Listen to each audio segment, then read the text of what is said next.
6h, 9h, changez de position. Le Morning Dance Nation Radio avec Franck Cara. Et si on réveillait une star? Merci d'écouter House Nation Radio. Tous les matins, c'est le réveil de star et pas que le matin, l'après-midi aussi. On a la rediffusion sur House Nation tous les après-midi à partir de 15h05. Et ce matin, nous accueillons une star que j'adore, que j'ai écoutée pendant des heures, aussi bien en CD qu'en 33 tours à l'époque. Nous appelons un auteur, un compositeur, un interprète. Nous appelons Alain Turban. C'est parti.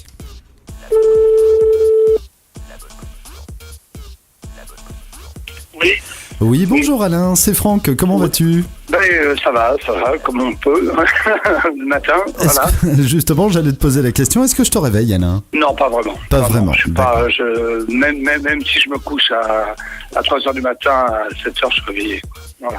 Je traîne pas au lit, moi. Il faut savoir une chose, Alain, je suis très très ému de t'avoir au téléphone parce que, d'une part, autant il y a des artistes que j'apprécie, il y en a d'autres que j'aime beaucoup, il y en a très peu dont je suis fan. Et tu en fais partie. C'est gentil. Je suis vraiment fan. Tu as bercé nos plus belles années. Moi, je sais que je t'ai suivi depuis très longtemps, même si on a une petite différence d'âge entre nous, mais il y a quand même ce côté musique. Il y a des musiques qui ont tourné en ritournelle, en tout cas à la maison. Et c'est vrai que le fait de t'avoir au téléphone, c'est très impressionnant parce que quand tu es fan de quelqu'un et que d'un coup, voilà, là, t'es avec lui, t'es sur antenne, on peut partager, on peut discuter. Eh bien, j'avoue que j'ai quand même un peu le trouillomètre à zéro. Ah bon, faut pas. Hein. Je suis un homme normal. Mais je le sais justement, je le sais bien, mais c'est très impressionnant, voilà, d'avoir une personne dont on est vraiment fan.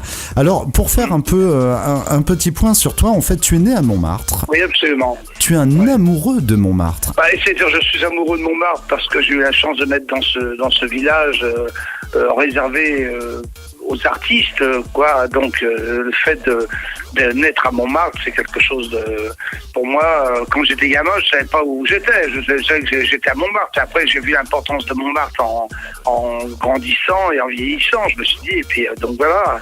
Oui, effectivement, je suis né à Montmartre, vraiment au pied du Sacré-Cœur. J'ai vécu mes 15 plus belles années.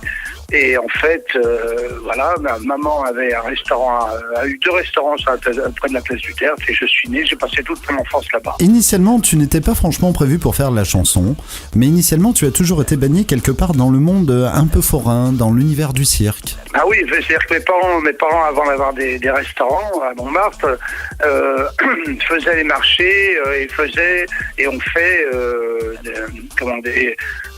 des foires. Ils avaient un tir, ils étaient forains, quoi, voilà. Est-ce que le côté forain, justement, a un peu influencé ton côté musical ? Avec le temps, oui. Avant, non. Avant, non. Mais avec le temps, oui. Alain Turban, est-ce que c'est plus un côté disco ou un disco pop ?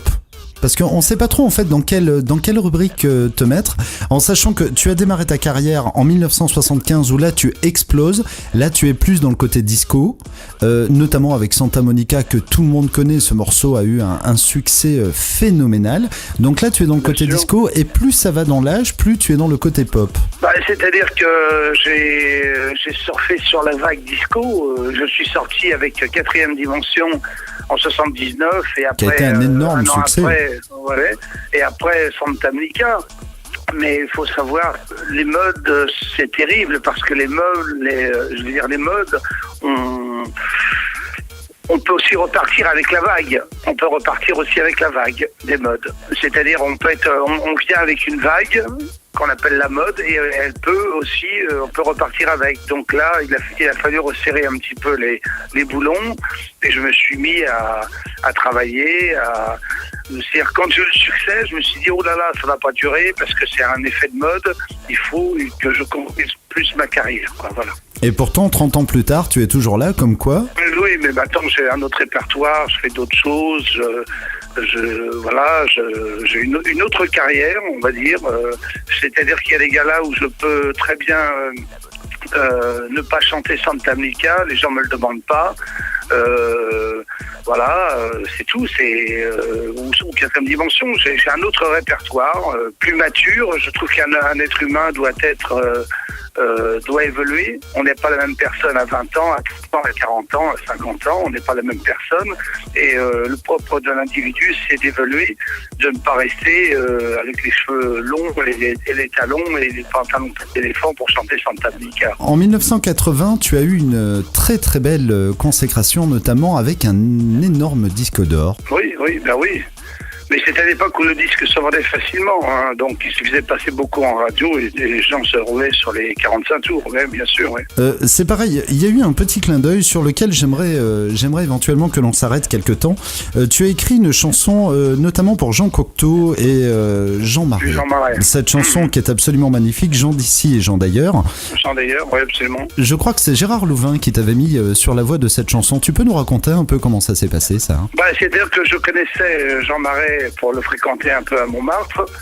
Et après, j'ai fait la connaissance d'un ami qui était très très ami avec l'héritier de Jean Cocteau, qui s'appelait Édouard Dermite, à Villiers-Forêt. Et comme j'ai fait la Cigale en 1991, j'ai fait cette chanson, Jean d'ici, Jean d'ailleurs. Et Gérard Louvain me demandait de venir la chanter dans l'émission Sacrée Soirée pour faire une surprise à Jean Marais, quoi. Voilà. Et donc voilà, et cette chanson effectivement retrace la vie amoureuse et artistique de Jean Cocteau et de Jean Marais. Et Jean Marais d'ailleurs a été très très ému d'entendre cette chanson d'ailleurs. Absolument. D'ailleurs sur YouTube, ça y est, on voit très bien les images, quoi. Après, en 2010, tu fais partie d'une tournée dont on parle énormément d'ailleurs sur notre antenne avec les réveils de stars, c'est H tendre et Tête de bois. Absolument. Ouais. Donc là, c'est pareil, absolument. C'est un carton. On en a parlé d'ailleurs avec Fabien Lecoeuvre qui a été l'attaché de presse de ce spectacle. Et là, personne n'y croyait et en fait, ça a été un véritable carton. Oui, ça a été un carton parce que c'était le manque de voir ces artistes-là à la télévision. Si bien Michel Alguel, le producteur, a eu cette idée, géniale de réunir plein d'artistes qu'on ne voyait plus et de les remettre sur des grandes scènes. Et ça a fonctionné, voilà, la mayonnaise a pris. Et depuis 7 ans, cette tournée existe. Et d'ailleurs, il est question que je la refasse à partir du mois de décembre prochain, voilà. Avec des nouveaux morceaux, toujours avec Santa Monica? Alors, avec Santa Monica, bien sûr, parce que c'est mon titre référence des années disco. Hein, et avec une chanson sur le Moulin Rouge, extraite de mon nouvel album sur Montmartre. J'ai présenté à l'Olympia il y a 2 mois. J'ai fait un grand spectacle à l'Olympia. J'allais y venir, effectivement. Le 3 février dernier, tu as fait un énorme spectacle qui s'appelle La Légende de Montmartre. La Légende de Montmartre. Donc, j'ai créé un album sur Montmartre et notamment cette chanson de Moulin Rouge. Et dans le prochain spectacle d'H tendre, je chanterai une chanson supplémentaire qui sera de l'autre côté de la vie, de l'autre côté du miroir, voilà. Justement, je rebondis sur Montmartre, où tu as fait notamment une chanson pour un personnage complètement atypique.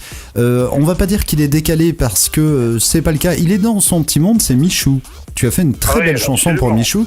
Alors, c'est quoi cette relation que tu as avec Michou? C'est une véritable relation d'amitié? Oui, depuis 35 ans, quoi, quand même. Donc ça compte.